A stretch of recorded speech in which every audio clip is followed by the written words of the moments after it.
নমস্কাৰ সকলোকে স্বাগত জনাইছোঁ। যেতিয়া আমি সৰুতে পঢ়িছিলোঁ, বিদ্যালয়ত আছিলোঁ, তেতিয়া আমাক কিছুমান কথা শিকোৱা হৈছে, যেনে অসমৰ প্ৰাকৃতিক সম্পদ কি, বনজ সম্পদ কি, খনিজ সম্পদ কি ইত্যাদি শিকোৱা হৈছে।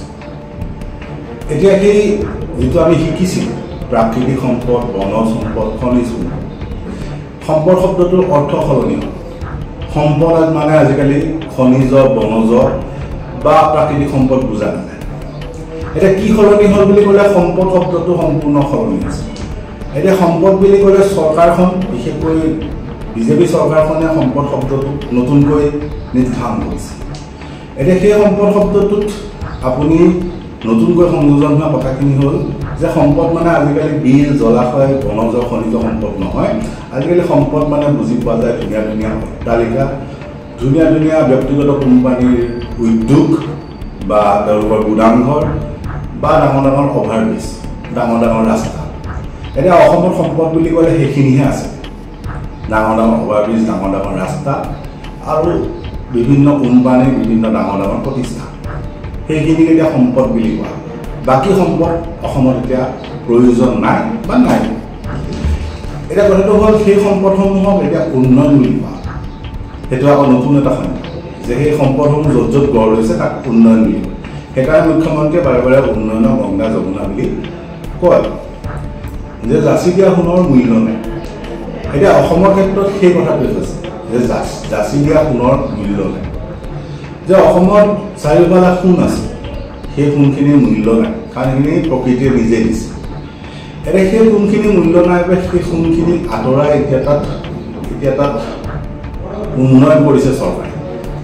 এতিয়া সেই কথাবিলাক কিন্তু দৃষ্টিগোচৰ কৰিবলৈ বিচৰা নাই অসমৰ দল সংগঠন বা ৰাজনৈতিক নেতা, যে অসমত এফালৰ পৰা পৰিৱেশ প্ৰকৃতি ধ্বংস কৰা কথাটো কৈ বিশেষ আহে নাযায় অসমৰ জাতীয় সংগঠন। কিন্তু জাতীয় সংগঠনখিনিয়ে যিহেতু আহে নাযায়, তেওঁলোকক আমি এটা উপায় দিব পাৰোঁ, এটা বুদ্ধি দিব পাৰোঁ যে জাতীয় সংগঠনখিনিয়ে আজিকালি যিহেতু চৰকাৰৰ বিৰুদ্ধে বিশেষ প্ৰতিবাদ নকৰে বা ইছ্যুবিলাকত মাত নামাতে, তেতিয়া তেওঁলোকে এটা কাম কৰিব পাৰে। সেইটো হ'ল তেওঁলোকে শ্ৰাদ্ধ পাতিব পাৰে। প্ৰতি বছৰে কিছুমান শ্ৰাদ্ধ পাতক, যে বিহুটো তেওঁলোকে পাতিয়ে আছে বা বিভিন্ন অনুষ্ঠান পাতিয়ে আছে। এতিয়া আমি তেওঁলোকক আহ্বান জনাইছোঁ জাতীয় সংগঠনখিনি বা ৰাজনৈতিক নেতাখিনি যে বছৰি একোখন শ্ৰাদ্ধ পাতক, বিভিন্ন ধৰণৰ শ্ৰাদ্ধ। যে আপুনি যদি মন কৰে যে অসমত বিভিন্ন প্ৰাকৃতিক সম্পদ ধ্বংস হৈ গ'ল, মৃত্যু হৈ গ'ল, গতিকে তাৰ একোখন শ্ৰাদ্ধ পাতিব। স্পষ্ট কথা যে আপোনালোকে মন কৰক, আমি সৰু সৰুকৈ উদাহৰণ দিয়া যে গুৱাহাটীত বা গুৱাহাটী দাঁতিকাষৰীয়াত এখন প্ৰকৃতিৰ ৰম্যভূমি আছে, নামটো হ'ল দীপৰ বিল। এতিয়া দীপৰ বিল নামৰ প্ৰাকৃতিক সম্পদটো চৰকাৰক নালাগে, প্ৰশাসনক নালাগে বা পুঁজিপতিক নালাগে, কাৰণ দীপৰ বিল প্ৰাকৃতিক সম্পদ হৈ থাকিলে তাৰ পৰা মালটো নাহে। স্পষ্ট কৈছোঁ যে মালটো বা পইচাটো নাহে। সেইকাৰণে দীপৰ বিলত প্ৰথমতে ৰেল লাইন বহোৱা হ'ল, তাৰপিছত তাত ডাম্পিং গ্ৰাউণ্ড, জাবৰ জোঁথৰ পেলোৱা হ'ল, তাৰপিছত দীপৰ বিলৰ পাৰত বিভিন্ন বনীয়া গোষ্ঠীয়ে দখল কৰি তাত গুদাম খুলিলে, কোম্পানী খুলিলে, সকলো খুলিলে, মুঠৰ ওপৰত দীপৰ বিলখন দখল কৰিলে। গুৱাহাটী উচ্চ ন্যায়ালয়ে বাৰে বাৰে তাত ৰায়দান দিয়াৰ পাছতো কাৰো আহে নাযায় যে দীপৰ বিলখনত বেদখল হোৱাক লৈ কেইবাটাও ৰায়দান প্ৰদান কৰিছে উচ্চ ন্যায়ালয়ে, কিন্তু তাৰপিছতো তাত কোনো ধৰণৰ তাত বেদখল বন্ধ নহয়। অৰ্থাৎ দীপৰ বিলখন লাহে লাহে মৃত্যুমুখলৈ ঠেলি দিছে। কিয় মৃত্যুমুখলৈ ঠেলি দিছে? যে দীপৰ বিলৰ পানী কিমান প্ৰদূষিত সেইটো কথা শেহতীয়াকৈ বহু লাগিছে, আৰু দীপৰ বিলত এতিয়া আগৰ দৰে চৰাই চিৰিকটি নাহে। গতিকে দীপৰ বিল মৃত্যুৰ ফালে গৈ আছে। গতিকে দল সংগঠনখিনিয়ে পৰৱৰ্তী পৰ্যায়ত আজি আৰু এবছৰ দুবছৰ পাছত দীপৰ বিলৰ শ্ৰাদ্ধ এটা পাতিব পাৰে। স্পষ্ট কৰিছোঁ যে তেওঁলোকে যিহেতু সংৰক্ষণৰ কাৰণে মাত নামাতে, গতিকে শ্ৰাদ্ধটোকে পাতক। অন্ততঃ মানুহে মনত ৰাখিব যে ইয়াত এখন দীপৰ বিল বুলি ধুনীয়া এখন প্ৰকৃতিৰ স্থান আছে, য'ত চৰাই চিৰিকটি আছিল। সেই দীপৰ বিলৰ কথাটোৰ পৰা আমি কিছু আগুৱাই যাওঁ। আগুৱাই গ'লে আপুনি দেখিব এটা খুব ধুনীয়া ৰাষ্ট্ৰীয় ঘাইপথ বনাইছে, গছ গছনি কাটি তহিলং কৰি এটা ৰাষ্ট্ৰীয় ঘাইপথ বনাইছে। এতিয়া সেই ৰাষ্ট্ৰীয় ঘাইপথটো আমি বাৰে বাৰে কৈছোঁ যে ৰাষ্ট্ৰীয় ঘাইপথসমূহ ৰাইজৰ কাৰণে নহয়, পুঁজিপতিৰ কাৰণে।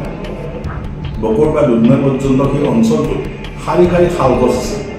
এতিয়া সেই শাল গছসমূহ কাটি তাত 4 লেন ৰাস্তা বনোৱা হৈছে, অৰ্থাৎ বনাঞ্চলখন ধ্বংস কৰি ৰাস্তা বনোৱা হৈছে, অৰ্থাৎ নতুন সম্পদ সৃষ্টি কৰিছে। এতিয়া সেই ৰাষ্ট্ৰীয় ঘাইপথটো কিয় নিৰ্মাণ কৰা হৈছে তাৰ ৰহস্যটো পোহৰলৈ আহিছে বা ৰহস্যটো স্পষ্ট যে সেই ৰাষ্ট্ৰীয় ঘাইপথটোৰ পাৰে পাৰে এতিয়া বৃহৎ বৃহৎ উদ্যোগ হ'ব আৰু সেই উদ্যোগৰ বাবে ইতিমধ্যে এখন বিশাল পৰিকল্পনা কৰা আছে। এটা তাৰ প্ৰথমটো উদাহৰণ আমি দিব লাগিছে যে 7/4/2025 অৰ্থাৎ বিহুৰ আগতে এখন বিশেষ জাননী দিছে, খুব কৌশলপূৰ্ণভাৱে 7/4/2025 জাননীখন জাৰি কৰা আছে। জাননীখন জাৰি কৰিছে কামৰূপ জিলা আয়ুক্ত। এটা জাননীখনত কি লিখা আছে যে পলাশবাৰী ৰাজচক্ৰৰ অন্তৰ্গত কামৰূপৰ প্ৰায় 150 বিঘা মাটি, 610 দাগত প্ৰায় 83 বিঘা আৰু 244 দাগৰ 64 বিঘা, অৰ্থাৎ প্ৰায় 150 বিঘা মাটি এতিয়া পুঁজিপতিক দি দিব। এতিয়া 150 বিঘা মাটি পুঁজিপতিক দি দিব, তাৰ বাবে 7/4/2025 এখন নিৰ্দেশ জাৰি কৰিছে। এতিয়া সেই নিৰ্দেশখন আকৌ কোৱা হৈছে যে 24 এপ্ৰিললৈকে তেওঁলোকে সময় দিছে ৰাজহুৱা আপত্তি, অৰ্থাৎ ৰাইজে যদি আপত্তি কৰে তেতিয়াহ'লে সেই জাননীখনৰ সন্দৰ্ভত জিলা আয়ুক্ত বা পলাশবাৰী ৰাজচক্ৰক জনাব পাৰে। এতিয়া কৌশলটো ক'ত আছে যে 7 তাৰিখে দিছে। 7 তাৰিখ মানে কি যে বিহুৰ আগতে। এতিয়া বিহুৰ আগতে অসমীয়া মানুহে কি কৰে? অসমীয়া মানুহে পিঠা পনা বা অন্যান্য কাম কাজত ব্যস্ত থাকে। বিহুৰ আগতে সেইখিনি কামক লৈ গাঁৱৰ মানুহবিলাক অন্তত ব্যস্ত, গতিকে তেওঁলোকৰ জাননীখন সন্দৰ্ভত প্ৰতিক্ৰিয়া দিবলৈ সময়। তাৰপিছত আহিল বিহু। বিহু মানে চৰকাৰী বন্ধ, অৰ্থাৎ কাৰ্যালয় বন্ধ থাকে। তাৰপিছত গুড ফ্ৰাইডে বন্ধ, অন্যান্য বন্ধ ইত্যাদি কৰি কেইবালানি বন্ধ হৈছে। অৰ্থাৎ আপুনি মন কৰক যে কিমান কৌশলপূৰ্ণভাৱে সেই জাননীখন দিয়া হৈছে, যাতে ৰাইজে প্ৰতিক্ৰিয়া দিব নোৱাৰে, ৰাইজে যাতে তাৰ সন্দৰ্ভত অভিযোগ দিব নোৱাৰে, তাৰ বাবে এটা ধুনীয়া ব্যৱস্থা। কথাটো খুব ধুনীয়াকৈ এষ্টাব্লিছ, কথাটো খুব ধুনীয়াকৈ প্ৰতিষ্ঠা হয় যে চৰকাৰেতো জাননী দিছিলে, চৰকাৰে সময় দিছিলে 7 তাৰিখৰ পৰা 24 এপ্ৰিল মানে 17 দিন। ৰাইজে প্ৰতিক্ৰিয়া নিদিলে, গতিকে চৰকাৰে কি কৰিব? কথাটো ক'বলৈ সুযোগটো থাকিব। কিন্তু মন কৰক যে 17 দিনৰ মাজত কেইদিন বন্ধ, চৰকাৰী বন্ধ কেইদিন, আৰু বিহুৰ সময়ত সেইখন জাননী দিয়াৰ লগে লগে ৰাইজে কেনেকৈ প্ৰতিক্ৰিয়া? কাৰণ ৰাইজে বিহুক লৈ গৈছে, সাপো নমৰিল লাঠিও নাভাঙে। চৰকাৰে জাননীখন দিছে, সাপো নমৰিল লাঠিও নাভাঙে, ৰাইজে প্ৰতিক্ৰিয়া দিব নোৱাৰিব বা নোৱাৰিব। সেইটো হ'ল প্ৰথম কথা। দ্বিতীয় কথাটো হ'ল কাক দিছে? দিছে new Kolkata international development private limited বুলি এটা কোম্পানী, যিটোৰ হাতত মাটিখিনি দি দিব। এতিয়া ৰাইজৰ অভিযোগ অনুসৰি বা চক্ৰ বিষয়ৰ কাৰ্যালয়ৰ পৰা এইটো কথা স্পষ্ট হৈছে যে 150 বিঘা মাটি নিদিয়ে, তাত প্ৰায় 400 বিঘা মাটি দিব। অৰ্থাৎ কাগজে কলমে 150 বিঘা মাটি দিব বুলি ক'লেও 400 বিঘা মাটি দিয়া কথাটো চলি আছে, প্ৰথম কথা। দ্বিতীয় কথাটো হ'ল MS new Kolkata international development private limited. এই যিটো প্ৰতিষ্ঠানক দিয়া হৈছে, ব্যক্তিগত কোম্পানীক দিয়া হৈছে, এইটো কি ক'ত কিয় বিখ্যাত? এতিয়া সেইটো বিচাৰি যাওঁতে আমি গম পাইছিলোঁ এজন বিশেষ ব্যক্তিৰ নামটো হ'ল প্ৰসূন মুখাৰ্জী। অৰ্থাৎ new Kolkata international development private লিমিটেডটো হ'ল বাহিৰৰ মুখাখন, ইয়াৰ আঁৰত থকা ব্যক্তিজনৰ নাম হ'ল প্ৰসূন মুখাৰ্জী। এতিয়া প্ৰসূন মুখাৰ্জী কোন বুলি ক'লে? প্ৰসূন মুখাৰ্জী হৈছে universal success enterprise private limited, ছিংগাপুৰৰ এটা কোম্পানী, তাৰ তেওঁ চেয়াৰমেন। সেই ব্যক্তিজনৰে এই কোম্পানীটো হ'ল নিউ কলকাতা ইণ্টাৰনেশ্যনেল, অৰ্থাৎ তাৰে এজন অন্যতম প্ৰতিষ্ঠান। কথাটোৰ ৰহস্যত আপুনি বুজি পাইছে যে মুখ্যমন্ত্ৰীয়ে এডভান্টেজ অসমৰ পূৰ্বে ছিংগাপুৰলৈ গৈছিল, ছিংগাপুৰত এই কথাটো পাতি আছে যে অসমত লজিষ্টিক পাৰ্ক ব্যক্তিগত কোম্পানীয়ে বনাব, লাভ কোম্পানীয়ে খাব, চৰকাৰক একো দিব নালাগে, ৰাইজক একো দিব নালাগে। এতিয়া অৰ্থাৎ এডভান্টেজ অসমৰ জৰিয়তে ছিংগাপুৰত যোৱাৰ কাৰণটো এইটো আছে যে তেওঁলোকক মাটিখিনি দিব।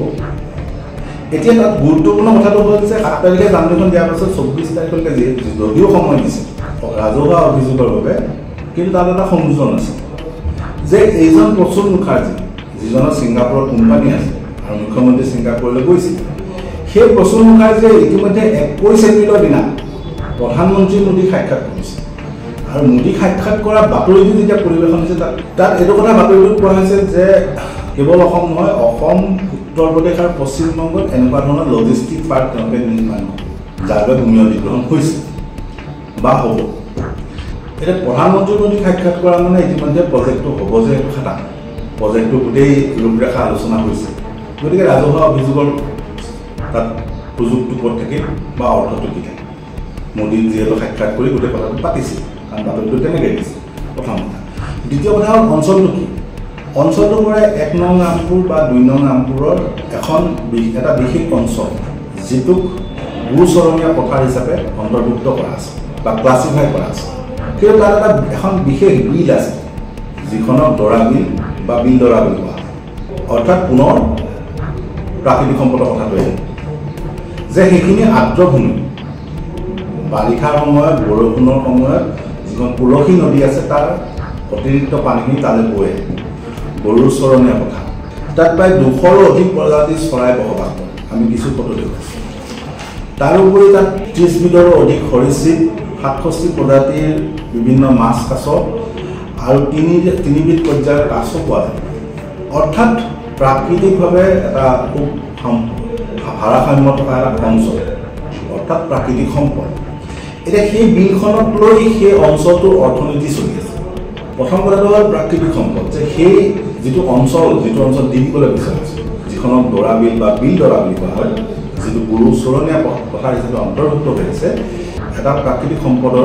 শক্তিশালী বা সমৃদ্ধিশালী অঞ্চল দ্বিতীয় হ'ল যে যেতিয়া তুলসী নদীৰ পানী বৃদ্ধি হয় তেতিয়া শিহু সেই বিলখনলৈ আহে যাৰ দৰা বিল বা বিল দৰা বিল সেইকাৰণে স্থানীয় ৰাইজে তাৰ সেই অঞ্চলটোৰ আমাজন বুলি কয় দ্বিতীয় হ'ল যে এই বিলখন বা এই যিটো গুৰুচৰণীয়া পথাৰ যিখন আছে সেইখনে এটা অৰ্থনীতি ধৰি আহিছে সেই অঞ্চলটোৰ অৰ্থনীতি ধৰি আহিছে যে ৰামপুৰৰ পৰা আৰম্ভ কৰি সৰু তেজপুৰলৈকে সেই বৃহৎ অঞ্চলটো প্ৰায় 3000 পৰিয়ালৰ সেইটো এটা অৰ্থনীতিৰ সম্বল একমাত্ৰ সম্বল এইকাৰণে সম্পদ যে 3000 পৰিয়ালৰ গৰু ছাগলীৰ বাবে ঘাঁহ বা অন্যান্য চৰণীয়া পথাৰ হিচাপে সেই বিলখন বা সেই অঞ্চলটো তেওঁলোকে ব্যৱহাৰ কৰি আছে লগতে বহু স্থানীয় মাছমৰীয়াই তাত মাছ মাৰি জীৱন নিৰ্বাহ কৰি আছে আকৌ লগতে যিখিনি মৃৎশিল্পৰ লগত জড়িত ব্যক্তি আছে সেইখিনিও তাৰ ওপৰত নিৰ্ভৰশীল অৰ্থাৎ তেওঁলোকক মাটিৰ বাচন বনাবলৈ যিখিনি মাটিৰ প্ৰয়োজন সেইখিনিও এই দৰা বিলে দি আহিছে অৰ্থাৎ সেই অঞ্চলটো তাৰ ওপৰত নিৰ্ভৰশীল এতিয়া সিমানখিনি কথা তাৰ লগত জড়িত থকাৰ পাছতো যিজন স্থানীয় বিধায়ক তেওঁৰ সেইখিনি সাধাৰণ জ্ঞান নাই এতিয়া আমি বুজি পোৱা নাই যে তেওঁ সেই অঞ্চলটোৰ অৰ্থাৎ পলাশবাৰী অঞ্চলৰ বিধায়ক নে তেওঁ দালাল নে তেওঁ এজেণ্ট নে তেওঁ ঘটক আমি প্ৰশ্ন কৰিছোঁ যে যিটো অঞ্চল বা যিখিনি ঠাই দি দিব বিচৰা সেইখিনিক লৈ সেই গোটেই মানুহখিনি নিৰ্ভৰশীল হৈছে তাৰপিছতো সেই মানুহখিনিৰ পেট ভাত মাৰি এই যিজন বিধায়ক বা যিখন চৰকাৰ তেওঁলোকে মাটিখিনি দি দিব বিচাৰিছে কলিকটীয়া কোম্পানী এটাক দি দিব বিচাৰিছে যাৰ শিপাটো লুকাই আছে ছিংগাপুৰ সেই ৰহস্যত আৰু কিছু সংযোজন আছে যে আপোনালোকে যদি যায় এইফালে বকৰ ফালে যদি যায় তেতিয়া মন কৰিব ৰাষ্ট্ৰীয় ঘাইপথটো হঠাৎ বিজয়নগৰ অঞ্চলৰ সৰু হৈ গৈছে চেপা খাই আছে আৰু লক্ষণীয়ভাৱে বিজয়নগৰ অঞ্চলৰ ৰাষ্ট্ৰীয় ঘাইপথটো মাত্ৰ 2 লেনৰ এটা ৰাস্তা কিন্তু সেই একেটা ৰাষ্ট্ৰীয় ঘাইপথ নিৰ্মাণৰ বাবে বক অঞ্চলত ধুধৰা অঞ্চলত শালগছ বনাঞ্চল কাটি তহিলং কৰা হয় তাৰ ৰাষ্ট্ৰীয় ঘাইপথ নিৰ্মাণ কিন্তু ৰহস্যজনকভাৱে বিজয়নগৰত নিৰ্মাণ নহয় বিজয়নগৰ ৰাস্তাটো এতিয়া 2 লেনে এতিয়া কিয় নহয় সেইটো ৰহস্য আছে আমাৰ চৰকাৰখন বা এই শেহতীয়াকৈ চলি থকা চৰকাৰখনৰ দুখন মুখ আছে এখন মুখ হ'ল পুঁজিপতিৰ স্বাৰ্থত বনিয়া গোষ্ঠীৰ স্বাৰ্থত আনখন মুখ হ'ল সাধাৰণ ৰাইজৰ স্বাৰ্থ এতিয়া সাধাৰণ ৰাইজৰ ক্ষেত্ৰত নিয়মটো হ'ল যে তেওঁলোকে যদি কিবা উন্নয়ন কৰিব বিচাৰিছে তেতিয়া ৰাইজে সকলোখিনি এৰি দিব লাগে ঘৰ হওক মাটি হওক দোকান পোহাৰ বনাঞ্চল সকলোখিনি এৰি দিব লাগে সেইখিনি ভাঙি চিঙি তেওঁলোকে তাত উন্নয়ন তাৰ বাবে বিভিন্ন ঠাইত উচ্ছেদ হয় কিন্তু তাৰ এখন দ্বিতীয় মুখ আছে যিখন দেখা যায় বিজয়নগৰখনত বহিৰাগত বনিয়া পুঁজিপতি মাৰোৱাৰী বিহাৰী এইখিনি মানুহে ব্যৱসায় কৰে তেওঁলোকৰ এখন ব্যৱসায়িক সাম্ৰাজ্য আছে মাটি বাৰী অট্টালিকা সকলোখিনি আছে এতিয়া সেই মাৰোৱাৰীখিনিক জগৰ লগাব নোৱাৰে কাৰণ চৰকাৰখন মাৰোৱাৰী পক্ষত আছে বহিৰাগত বনিয়া পক্ষত আছে পুঁজিপতিৰ পক্ষত আছে সেইকাৰণে তেওঁলোকৰ স্বাৰ্থত সেই অঞ্চলটোত ৰাষ্ট্ৰীয় ঘাইপথ নিৰ্মাণ নহয় সেই অঞ্চলটোত ৰাষ্ট্ৰীয় ঘাইপথ নিৰ্মাণ নহয় কাৰণ ৰাষ্ট্ৰীয় ঘাইপথটো নিৰ্মাণ হ'লে সেই মাৰোৱাৰী বিহাৰী বা বহিৰাগত বনিয়াৰ মাটিৰ ওপৰে ৰাস্তাটো যাব তেওঁলোকৰ তাত উচ্ছেদ হ'ব মাটি এৰি দিব লাগিব গতিকে চৰকাৰে সেই বেয়া পোৱা কামটো নকৰে সেইকাৰণে ৰাস্তাটো তেনেকৈ ৰাখি তেওঁলোকে এতিয়া সেই ৰাষ্ট্ৰীয় ঘাইপথটো দক্ষিণ কামৰূপৰ যিখিনি মানুহে খেতি কৰি খাই আছে সেইখিনি মানুহৰ খেতি মাটিৰ ওপৰে ৰাস্তাটো লৈ যাব আৰু সেই ৰাষ্ট্ৰীয় ঘাইপথটোত বঙৰা বুলি এটা অঞ্চল আছে য'ত স্থানীয় মানুহৰ এখন আৰ্দ্ৰভূমি আছে যিখনক বিল বুলিয়ে কোৱা হয় সেই বিলখনত স্থানীয় ৰাইজে মাছ মাৰি খাই আছে কিছু মাছমৰীয়া পৰিয়াল আছে এতিয়া ৰাষ্ট্ৰীয় ঘাইপথটো সেই বিলখনৰ ওপৰে সেই দক্ষিণ কামৰূপৰ খেতিয়কৰ খেতি পথাৰৰ ওপৰে ইতিমধ্যে নিৰ্মাণ কাৰ্য চলি আছে কাৰণটো কি যে বিজয়নগৰ ৰাস্তাটো বনাব নোৱাৰে সেইকাৰণে তেওঁলোকে ৰাষ্ট্ৰীয় ঘাইপথটো পথাৰৰ ওপৰে অৰ্থাৎ সেইখিনি মানুহৰো পেট ভাত মাৰিলে চৰকাৰ মাৰি তাত ফ'ৰলেন এতিয়া নিৰ্মাণ কৰি থকা হৈছে বিলখনো ধ্বংস কৰা হৈছে তাৰপিছত শেহতীয়াকৈ এই ঘটনাটো দৌৰাইছে যিটো দৰা বিলৰ ঘটনা যে দৰা বিলখন এতিয়া দি দিবলৈ বিচাৰিছে এই দৰা বিলখন দি দিয়াৰ পাছত সেই তাত থকা পশু পক্ষী বা এই সৰীসৃপ বা অন্যান্য জীৱ জন্তুখিনি ধ্বংস কৰা অৰ্থাৎ প্ৰাকৃতিক সম্পদ ধ্বংস কৰা লগতে সেই মানুহখিনি তাৰ লগত জড়িত যিখিনি মানুহ আছে আমি ইতিমধ্যে উদাহৰণ দিছোঁ সেই মানুহখিনি জীৱন জীৱিকাও ধ্বংস হ'ব এতিয়া তাৰমানে কথাটো এনেকুৱা যে সম্পদ শব্দটোৰ অৰ্থ সলনি এতিয়া প্ৰাকৃতিক সম্পদ মানে ডাঙৰ ডাঙৰ অট্টালিকা অভাৰব্ৰিজ বা ব্যক্তিগত কোম্পানী অফিচিয়েল বিচাৰে কথাটো আপোনালোকক সেইকাৰণে আমি জনাইছোঁ এতিয়া কথাটো হ'ল শেহৰ মুখনিটো এনেকুৱা যে আমি এটা উদাহৰণ দিলোঁ আমি কিছু কথা আমি আপোনালোকৰ সন্মুখত তুলি ধৰিলোঁ যে ৰাইজে কথাখিনি মন কৰে যে এপদ এপদকৈ কেনেকৈ অসমৰ প্ৰাকৃতিক সম্পদসমূহ ধ্বংস কৰি তাত উন্নয়নৰ নামত ব্যক্তিগত কোম্পানী কেনেকৈ ৰঙা দলিচা পাই দিছে তাৰ উদাহৰণ এটা আজি আমি ৰাইজৰ সন্মুখত তুলি ধৰিলোঁ এতিয়া ৰাইজে বিচাৰ কৰক কেনেকুৱা ধৰণৰ পৰিৱেশ তেওঁলোকে বিচাৰে বিল জলাশয় গছ গছনি জীৱ জন্তু নথকা এটা পৰিৱেশ বিচাৰে নে গোটেইখিনি প্ৰাকৃতিক সম্পদ থকা পৰিৱেশ বিচাৰে সেই কথাটো সিদ্ধান্ত ৰাইজে নিজে লওক আৰু যদি সিদ্ধান্তটো প্ৰাকৃতিক সম্পদ এই মানুহখিনিৰ পেটে ভাতে খাই থকাৰ যিটো সংগ্ৰাম সেইখনৰ পক্ষত যদি থাকে তেতিয়াহ'লে আমি অনুৰোধ জনাম যে এই কথাখিনি আপোনালোকে প্ৰশ্ন কৰক তুলি ধৰক ধন্যবাদ